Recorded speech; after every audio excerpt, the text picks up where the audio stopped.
कुछ स्वादिष्ट है बनाना तो playrecipes.com पे जरूर है आना। सौतेला बेटा और बहू।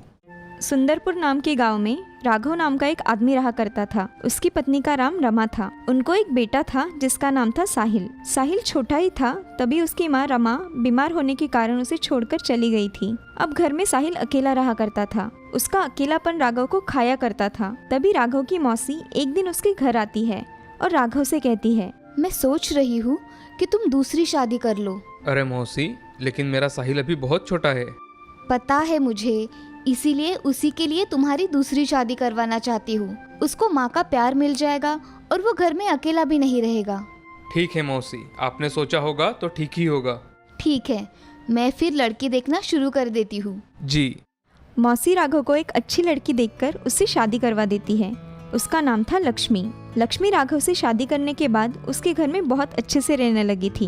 उसने साहिल को अपने बेटे जैसा प्यार दिया था। उसको कभी अपने माँ की कमी महसूस नहीं होने दी। अब दोनों घर में बहुत अच्छी तरह से रहने लगे थे। ये सब देख राघव भी बहुत खुश था। वह अब अपने काम में ज्यादा मन लगाकर काम किया करता था और बहुत तरक्की कर रहा था। अब शादी के 2 साल बाद लक्ष्मी को एक बेटी हुई। उसके आते ही घर में जैसे खुशियाई छा गई थी। अब राघव भी बहुत खुश रहने लगा था। अब ऐसे ही बहुत दिन बीत जाते हैं। लक्ष्मी की लड़की सुहानी अब स्कूल में जाया करती थी। साहिल और सुहानी एक दूसरे के साथ स्कूल जाया करते थे। साहिल उसको अपनी बहन की तरह मानकर उसकी अच्छी तरह से देखभाल किया करता था। ये सब देख लक्ष्मी भी बहुत खुश रहा करती थी। एक दिन लक्ष्मी अपने पति राघव से कहती है, हमारा घर अब कैसे भरा भरा लग रहा है ना। हाँ लक्ष्मी, सच कह रही हो। हमारे घर में ये खुशी सब तुम्हारे वजह से ही मिली है। हाँ ठीक है, चलो बातें ही करते रहे तो खाना ठंडा हो जाएगा। ऐसा कहकर लक्ष्मी घर में जाकर खाना परोसती है और सभी खाना खाने के लिए बैठ जाते हैं। तभी सुहानी पिताजी से, पिताजी, मुझे स्कूल में जाने के लिए साइकिल चाहिए। अरे बिटिया, अभी तो हमने तुम्हारे भैया को भी साइकिल नहीं दी और तुम इतनी जल्दी मांग रही हो। हाँ, मुझे साइकिल सीखनी है, इसीलिए मुझे साइकिल चाहिए। अरे सुहानी बेटी, मेरी बात सुनो। हम ऐसा करते हैं, भैया को बड़ी साइकिल लेके देते हैं। वो तुम्हें भी स्कूल लेकर जाया करेगा। हाँ, ये ठीक है, मैं भैया के साथ स्कूल में जाऊंगी। ठीक है, तो फिर मैं तुम्हारे भैया को साइकिल लेकर देता हूँ और दिवाली तक तुम्हें भी नई साइकिल खरीद कर दूंगा। हाँ पिताजी, चलेगा। सभी खाना खाकर सो जाते हैं। ऐसे ही राघव अपने बच्चों की ख्वाहिशें पूरी करता है। अब एक दिन राघव घर में ही था, तभी उसे दिल का दौरा पड़ने के कारण राघव को लक्ष्मी अस्पताल लेकर चली जाती है। अस्पताल में जाकर डॉक्टर राघव का इलाज करवाते हैं। तभी लक्ष्मी डॉक्टर से, डॉक्टर साहब, ये ठीक होंगे या नहीं? आप कुछ बोल नहीं रहे हो। अभी मैं कुछ नहीं बता सकता, हमें जल्द ही ऑपरेशन करना होगा। आप ऑपरेशन करिए डॉक्टर साहब, पैसों का इंतजाम मैं कर लूंगी। जी। ऐसा कहकर डॉक्टर ऑपरेशन की तैयारी में लग जाते हैं। तभी राघव को दूसरा मेजर हार्ट अटैक आकर उसके अस्पताल में ही मौत हो जाती है। ये सब बात जब लक्ष्मी को पता चलती है तो वह चक्कर आकर वहीं गिर जाती है। अब थोड़े ही दिनों में लक्ष्मी घर की सब बागडोर संभाल लेती है। वह अपने बेटे और बेटी को कभी भी किसी चीज की कमी महसूस नहीं होने देती है। अब ऐसे ही कुछ साल बीत जाते हैं। अब साहिल और सुहानी बड़े हो गए थे। साहिल को एक अच्छी कंपनी में जॉब मिल गई थी और इधर सुहानी की पढ़ाई पूरी होने की वजह से उसकी माँ ने सुहानी के लिए एक अच्छा लड़का देखकर उसकी शादी करवा दी थी। अब उस घर में साहिल और उसकी माँ ही रहा करते थे। तभी, बेटा, मैं दिन भर घर में अकेली होती हूँ। मेरे साथ गप्पे लड़ाने के लिए और इस घर को संभालने के लिए एक अच्छी बहू लेकर आओ। क्या माँ, कौन सी बातें लेकर बैठी हो? आप ही ढूंढो। आपको जो पसंद आएगी मैं उससे शादी कर लूंगा। हाँ ठीक है, मैं जल्द से जल्द तुम्हारी शादी करवा दूंगी। माँ, तुम्हें जो करना है वो करो, मगर मुझे छोड़ दो। मैं जा रहा हूँ ऑफिस। हाँ जाओ, और जल्दी घर वापस आना। हाँ माँ। अब साहिल ऑफिस में जाकर अपना काम करता है और लक्ष्मी उसको बहू ढूंढने के लिए बहुत सी लड़कियों की फोटो मंगवा लेती है। अब उसमें से एक लड़की लक्ष्मी को बहुत पसंद आती है। लक्ष्मी वह फोटो टेबल पर रखकर अपना काम करने चली जाती है। तभी शाम के समय साहिल घर पर आता है और टेबल पर लड़की की फोटो देख अपनी माँ से, माँ, ये किसकी फोटो है? बेटा, मैंने तुम्हारे लिए एक लड़की चुनी है, उसकी फोटो है ये। क्या माँ, आप भी? अगर आपको पसंद है तो मुझे भी पसंद है। अच्छा ठीक है, फिर इस लड़की को देखने रविवार को चले जाते हैं। ऐसा कहकर साहिल वहाँ से चला जाता है। अब लक्ष्मी लड़की के माता पिता को फोन करके उनसे इस रविवार को वह मिलने आएंगे ऐसा बता देती है। अब लक्ष्मी और साहिल लड़की देखने चले जाते हैं। लड़की को देख साहिल बहुत खुश हो जाता है। उसे लड़की बहुत पसंद आती है। उस लड़की का नाम था चित्रा। सभी को चित्रा बहुत पसंद आती है। कुछ महीनों में ही साहिल और चित्रा की शादी हो जाती है। साहिल और चित्रा अब खुशी खुशी रहते हैं। तभी उसकी सास लक्ष्मी, अरे बहू, चाय तो ले आना जरा। हाँ माँ जी, आई।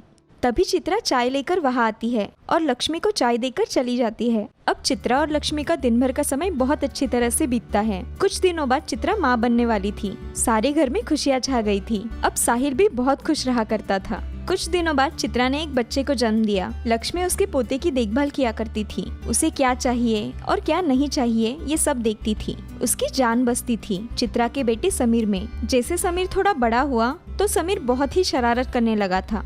वह किसी की कोई बात नहीं सुना करता था, मगर लक्ष्मी उसका पूरा ध्यान रखा करती थी। ये सब देखकर चित्रा बहुत जला करती थी। एक दिन चित्रा की दोस्त शीतल उसके घर पर आई थी। अरे चित्रा, ये तुम्हारी सास कुछ ज्यादा नहीं करती क्या? हाँ, मुझे भी ऐसा लगता है। वो समीर को कुछ ज्यादा ही अपने पास रखती है। चित्रा, ये तुम्हारी सगी सास थोड़ी ना है। क्या तुम जिंदगी भर इसका ही करती रहोगी क्या? ये बेटा तुम्हारा है, समझी? हाँ, तुम सही कह रही हो। चलो तुम मेरे साथ। अब देखो, चित्रा उसे लेकर घर में चली जाती है और माँ जी से, माँ जी मेरी सहेली आई है, आप कुछ खाने के लिए लेकर आएगी क्या?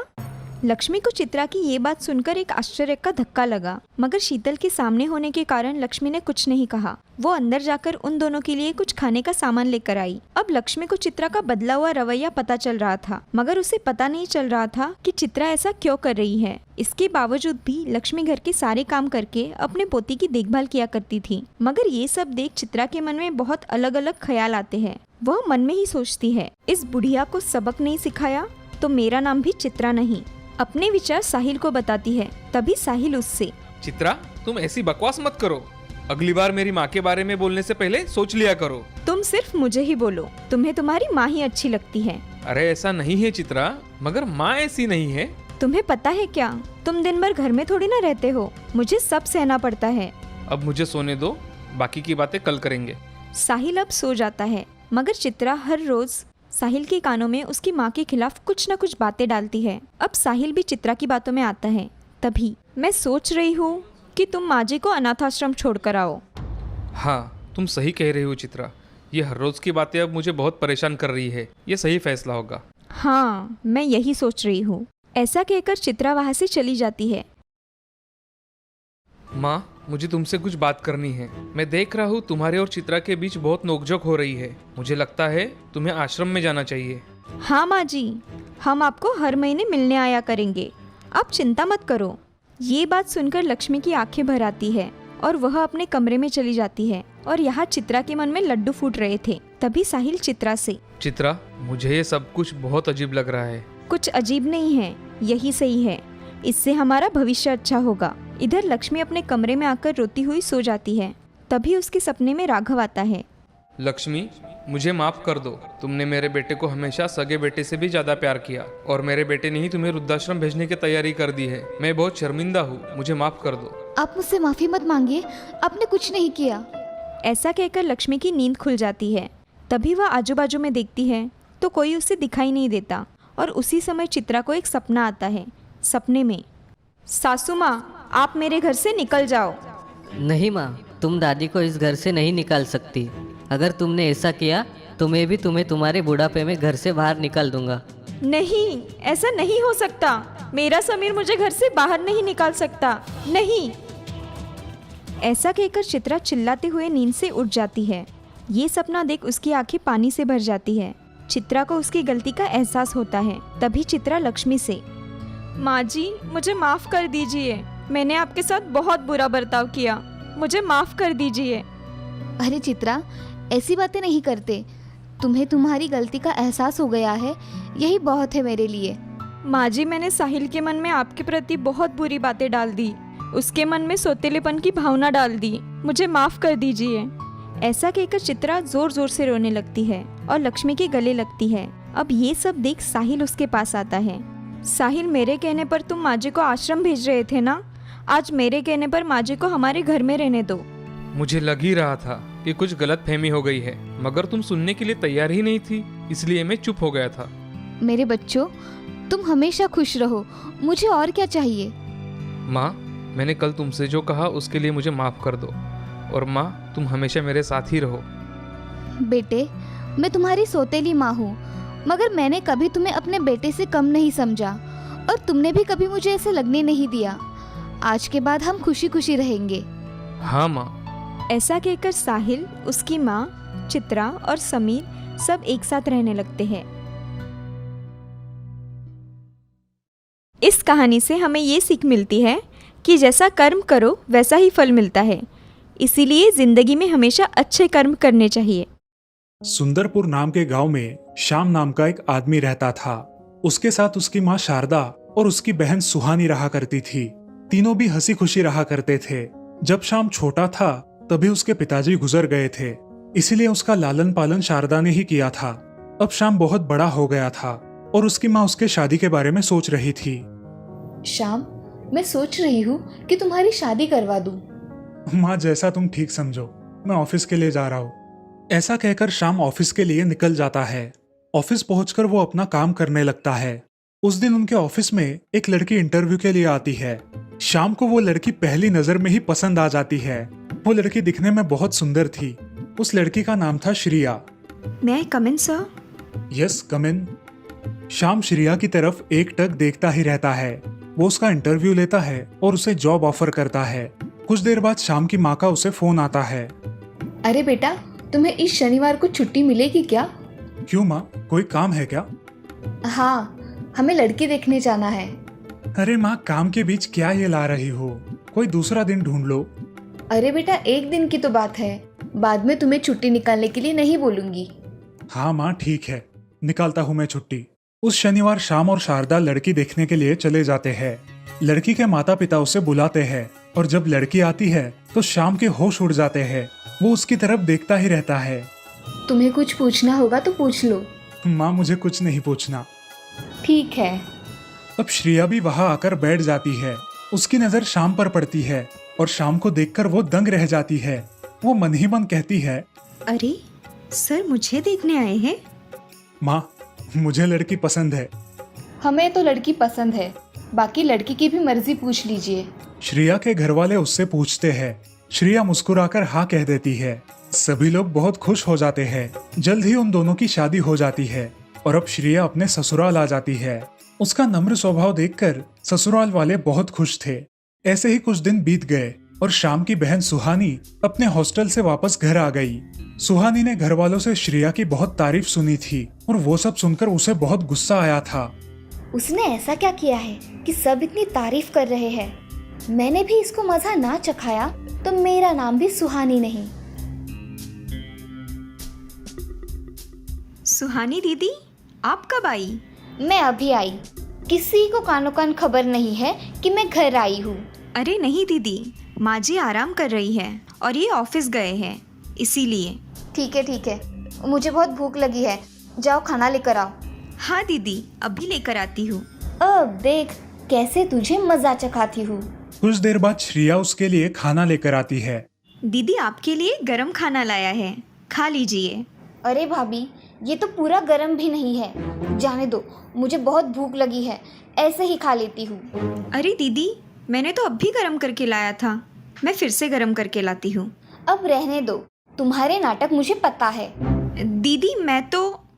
सुहानी उसे अनसुना करके खाना खाना शुरू करती है। बेचारी श्रेया वहाँ से मुंह लटकाकर चली जाती है। रात को जब शाम घर आता है तब सुहानी अपनी माँ से बात कर रही थी। माँ, आराम हो गया क्या? हाँ मेरी बच्ची, तुम आई हो तो अब मुझे किसी बात की कोई चिंता नहीं है। हाँ माँ, मगर तुम्हारी लाडली बहू ने मुझे आज ठंडा खाना खिलाया। अरे उसका ध्यान नहीं रहा होगा। तुम उसकी ही तारीफ करो।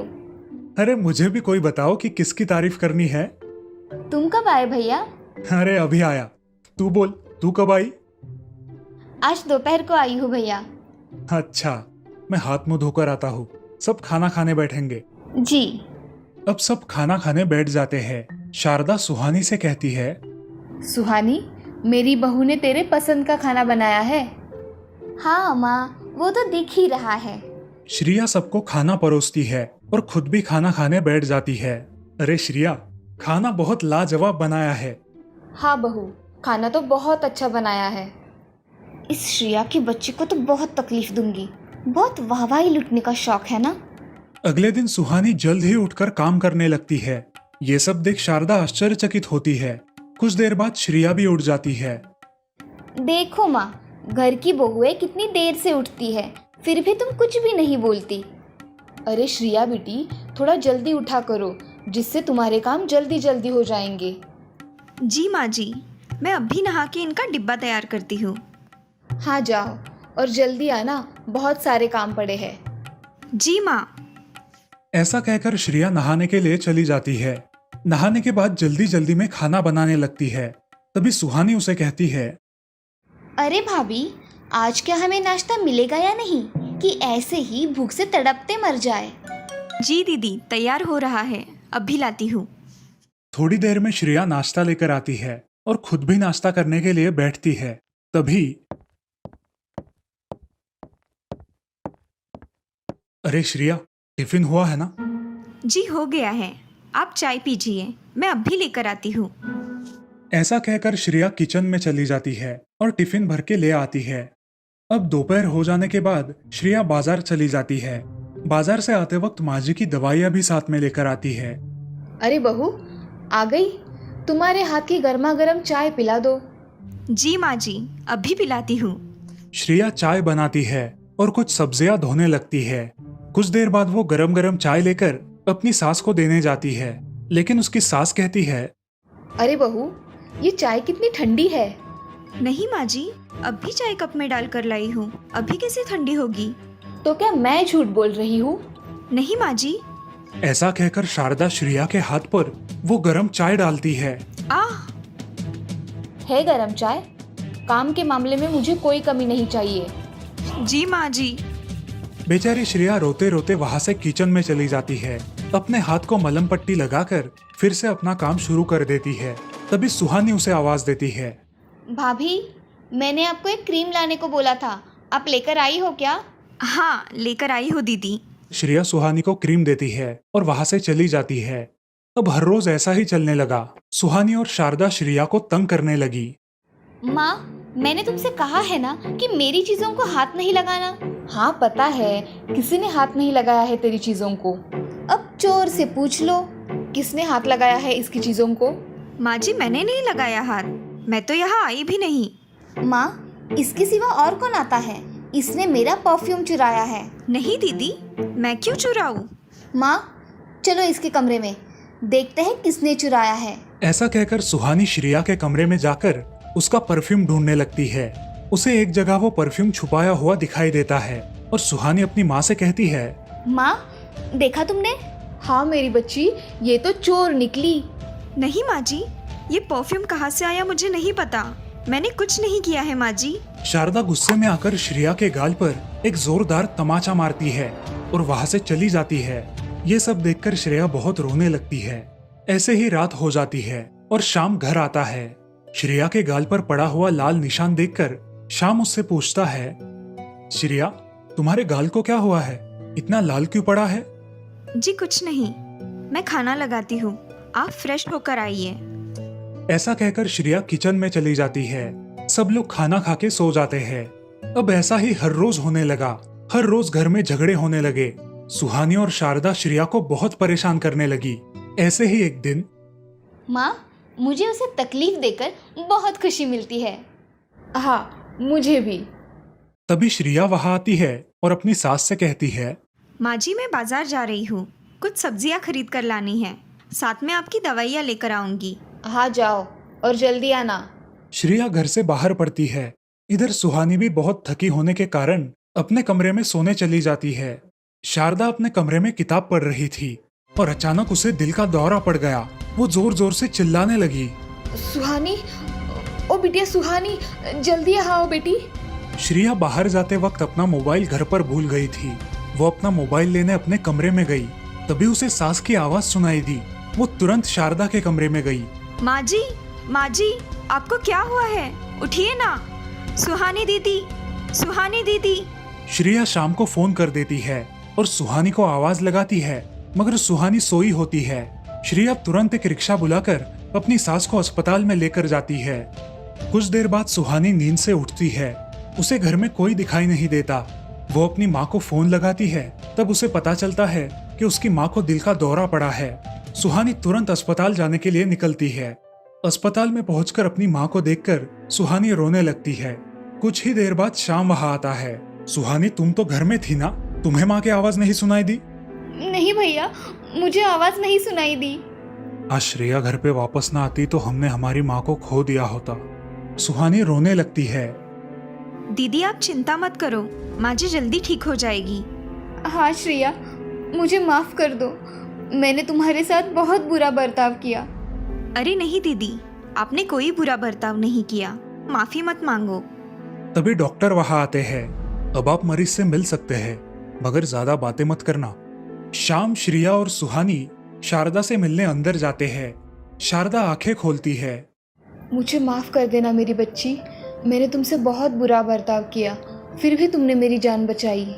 माँ जी आप अब आराम करिए, आपको जल्द घर भी तो आना है ना? तुमने मुझे माफ़ किया? हाँ माँ जी, कब का